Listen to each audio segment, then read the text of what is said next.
Në gjykatën e krimeve të rënda në qytetin Belg të Nivellës është zhvilluar këtë të hënë seanca e parë në ngarkim të deputetit shqiptar Mark Froku. Ai akuzohet për vrasjen e Aleksandër Kurtit 5 marsin e vitit 1999, por pavarësisht zhvillimit të një seance, gjykata ka vendosur të shtyjë pa fat procesin. Sipas gjykatës, mos ekstradimi i Mark Frokut nga Shqipëria në Belgjik është bërë shkak për shtyrjen e gjyqit. Avokatja e Mark Frokut, Karin Koklet, ka bërë të ditur se çështja e gjykimit të Frokut në Belgjik duket e koklavitur, duke qenë se autoritetet shqiptare nuk e kanë ekstraduar klientin e saj. Ajo ka thënë se është në kontakt të vazhdueshëm me avokatët e deputetit në Shqipëri.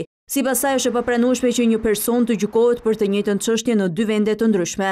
Ajo ka shpjeguar se do të interesohet sërish pranë avokatëve të Mark Frokut në Shqipëri për të mësuar nëse dosja e tij do të mbyllet përfundimisht në Belgjik për të gjykuar në Shqipëri. Në dosjen e prokurorisë së Brukselit thuhet se Mark Froku, i njohur me emrin Besnik Morina, e kishte vrarë Aleksandër Kurtin pasi ai shoqërohej me një vajzë shqiptare me inicialet LA, të cilën e shfrytëzonte për prostitucion njëri nga vëllezërit e tij. Bashkë me Frokun do të gjykohen edhe Besnik Vuka, Hile Morina, Lek Bib Xhafa dhe Alfred Kola, të dyshuar si bashkëpunëtor të tij në këtë krim.